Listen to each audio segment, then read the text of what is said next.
قرآن مجید فرقان حمید نے ارشاد فرمایا قل بفضل اللہ، اے محبوب آپ فرما دیں جب اللہ کا فضل ملے، وبرحمتہ اور اس کی رحمت ملے، فبذالک فلیفرحوا تو انہیں چاہیے کہ خوشی کا اظہار کریں۔ سورہ یونس کی آیت نمبر 58 ہے۔ جب اللہ کا فضل اور اس کی رحمت ملے تو خوشی کا اظہار کرو، خوشی کا۔ اسلام مسرتوں کا دین ہے، خوشیوں کا دین ہے۔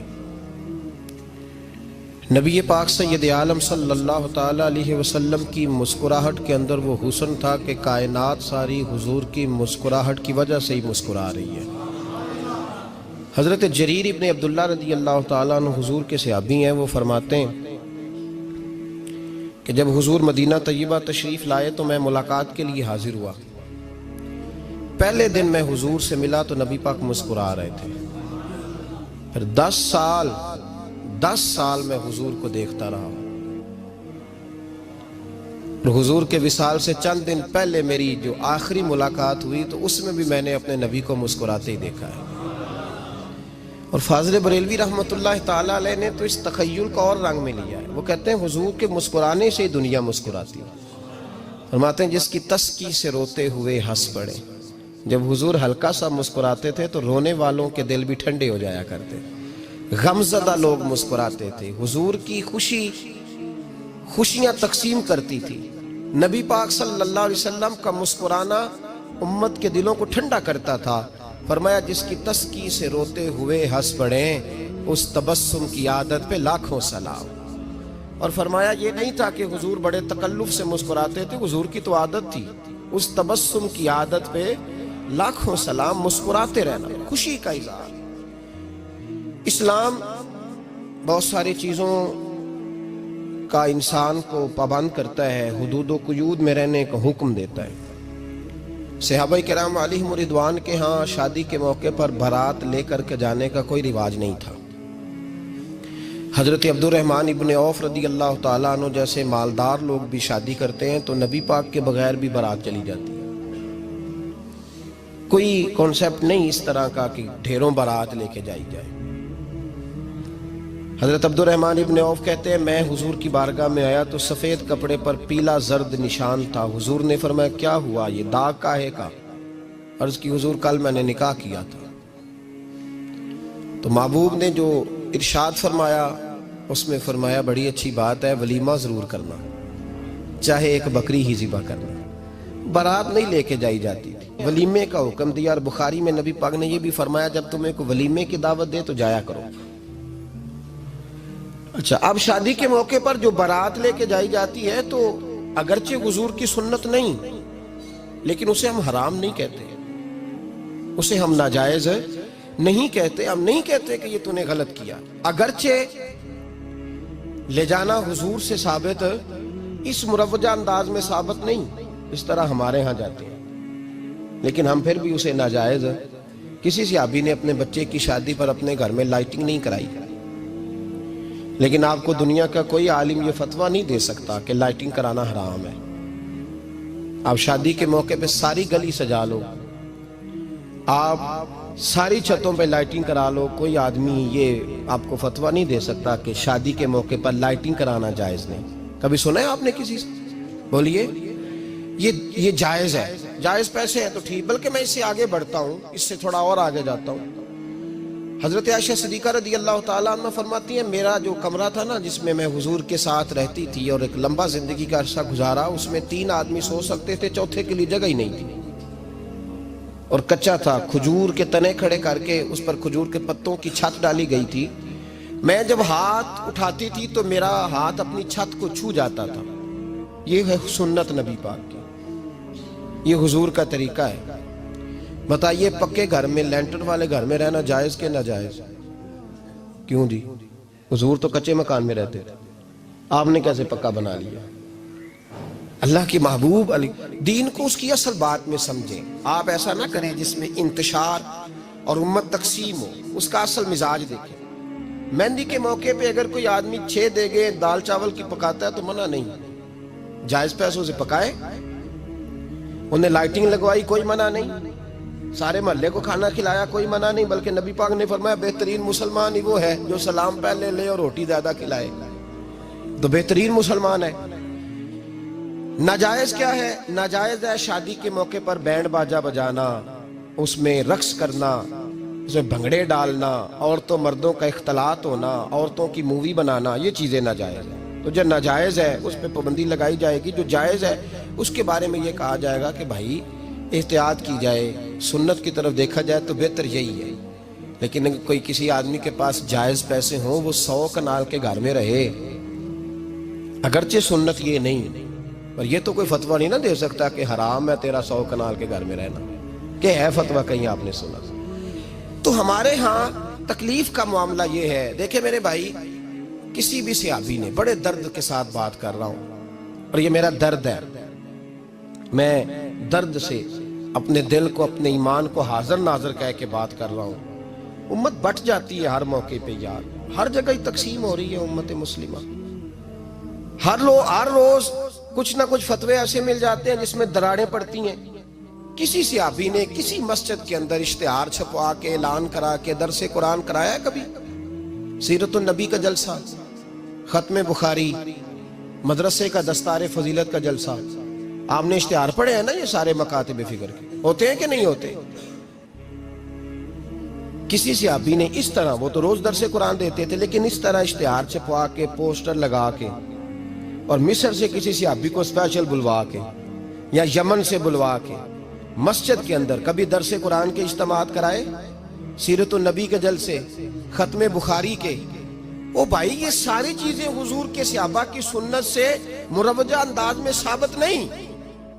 مجھے بتا میرے بھائی، میں درد کے ساتھ تجھ سے سوال کرتا ہوں کہ سیرت النبی کے جلسے میں تو پشاور سے مولانا بلائے، پنڈی سے بلائے، تو گجرات اور کراچی سے لوگوں کو بلا کر کے اگر سیرت کا جلسہ کرائے، اور تو اس میں ایک آدمی کو کراچی سے بلوایا جا رہا ہے تو تو نے اس کو 20,000 کی ٹکٹ بھی دی، اور اشتہار پہ بھی جلسے پہ خرچ ہوا، پھر لنگر بھی پکا، کھانا بھی تو نے کھلایا، نہ تجھے کوئی بیوہ یاد آئی، نہ تجھے کوئی مسکین یاد آیا، نہ تجھے کوئی غریب یاد آیا؟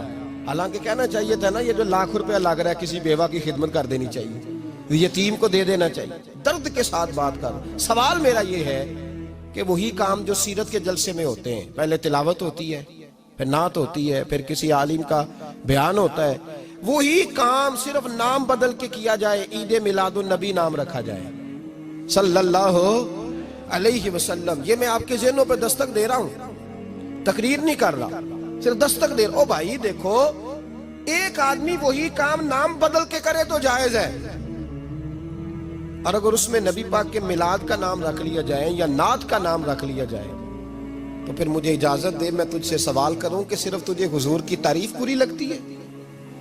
پھر مجھے اجازت دے کہ میں تجھ سے پوچھوں کہ صرف تجھے نعت اچھی نہیں لگتی؟ پھر مجھے اجازت دے کہ میں تجھ سے پوچھوں کہ تجھے صرف رسول اللہ کے قصیدے اچھے نہیں لگتے؟ دے مجھے اجازت کہ میں تجھ سے سوال کروں کہ جہاں ذکر رسول کی بات آئے وہاں تو پریشان کیوں ہوتا ہے؟ تجھے پتہ ہی نہیں یہ تو وہ ذکر ہے کہ رب فرماتا ہے تم بیان کرو نہ کرو وَرَفَعْنَا لَكَ ذِكْرَكَ، محبوب میں نے خود تیرے چرچے ساری دنیا میں بلند فرما دیے۔ اور نبی پاک نے پوچھا حضرت جبریل سے کہ چل جبریل تو بتا میری امت کو پتہ چلے رب نے میرا ذکر کیسے بلند کیا ہے؟ تو جناب جبریل کہنے لگے محبوبہ رب فرماتا ہے میرے نبی سے کہہ دے جہاں جہاں تیرے رب کا ذکر ہوگا وہاں وہاں تیرا بھی ذکر ہوتا رہے گا۔ یہ تو محتاج ہی نہیں کسی کا۔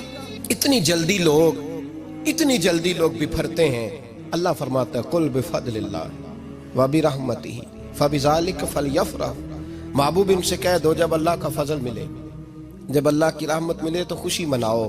تیرا نہیں مجھے پتا، مجھے تیرا نہیں پتا، لیکن مجھ سے اگر تو پوچھے تو کائنات میں رب کا سب سے بڑا فضل بھی محمد مصطفیٰ ہی ہے، اور سب سے بڑی رحمت بھی محمد مصطفیٰ ہی ہے۔ وہ دو عالم کی رحمت تھے، وہ جہاں چاہتے وہیں رہتے، یہ تو ان کی مہربانی ہے کہ یہ عالم پسند آیا۔ رب کریم نے تجھے آنکھ دی، دنیا دیکھی تو نے، رب کریم نے تجھے قوت دی، تو نے دنیا گھومی، اور پھر رب نے تجھے بیٹے دیے تو میٹھا میوہ، اور بیٹیاں دی تو تیرے لیے باعث کرم، تیری چھاتی پہ بچے چڑھے تو تو نے کہا سب سے بڑی نعمت یہی ہے کہ مالک کہتا ہے تو میرا بندہ تھا، میں نے دینا ہی تھا، اس نے دیا، احسان نہیں جتلایا، لیکن جب اپنا نبی دیا تو کہا میں نے بڑا احسان کیا تم پہ۔ لَقَدْ مَنَّ اللَّهُ عَلَى الْمُؤْمِنِينَ إِذْ بَعَثَ فِيهِمْ رَسُولًا، میں نے تم پر احسان کیا ہے۔ کون دیتا ہے کسی کو محبوب اپنا؟ نہ جانے رب نے یہ کیسے گوارا کیا۔ لَقَدْ مَنَّ اللَّهُ عَلَى الْمُؤْمِنِينَ إِذْ بَعَثَ فِيهِمْ رَسُولًا، اتنا بڑا فضل، اتنا بڑا فضل، فضل بھی حضور۔ اور جب بات رحمت کی آئی تو فرمایا مومنوں صرف تمہیں ہی نہیں، عیسائیوں، یہودیوں، سکھوں، دنیا میں جتنی مخلوق ہے، حتیٰ کہ جانور بھی، حتیٰ کہ چونٹیاں، نباتات، جمادات، ہر چیز، یا اللہ تو نے کیا دیا؟ فرمایا وما ارسلناک الا رحمتا للعالمین، میں جس کا رب ہوں ان سب کے لیے میں نے اپنے نبی کو رحمت بنا کے بھیج دیا ہے۔ بیٹے کے آنے پہ تو مٹھائی بانٹتا ہے، میلاد والے دن تو لائٹیں بند کر لیتا ہے، بیٹے کے آنے پر تو حلوائی بٹھاتا ہے، اور نبی پاک کے نام کی لائٹیں لگی ہوں تو پریشان ہوتا ہے۔ ہم سے کبھی پوچھ، تجھے بتائیں بس نہیں چلتا، ورنہ تاڑے توڑ کے چھتوں پہ لگا دیں۔ بس نہیں چلتا، فرشتوں کو بھی کہیں آؤ ہمارے ساتھ شامل ہو جاؤ، آمد مصطفیٰ مرحبا مرحبا کا نعرہ لگانا ہے، ہمارا بس نہیں چلتا، ورنہ دنیا کی ساری نعمتیں بچھا دیں اور لوگوں کو بتلائیں کہ اصل تو خوشی منانے کا دن ہی آج ہے، جب اللہ نے ہمیں اپنا پیارا رسول عطا فرمایا ہے۔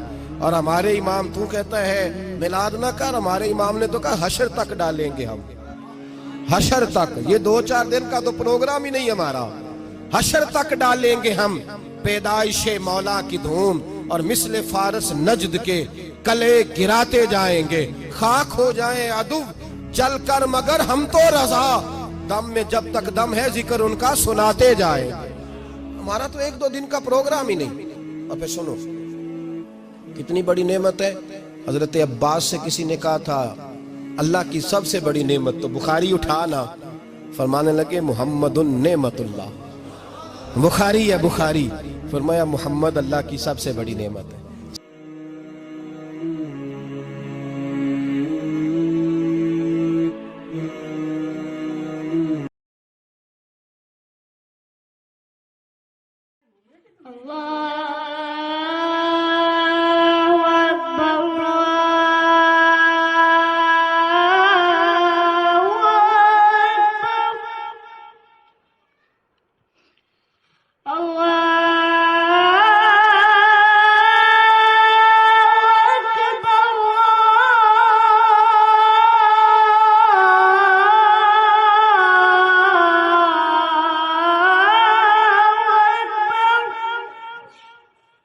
أشهد أن لا إله إلا الله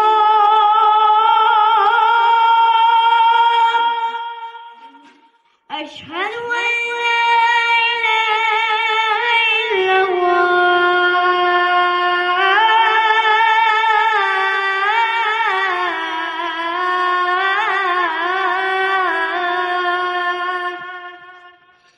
أشهد أن محمدا رسول الله أشهد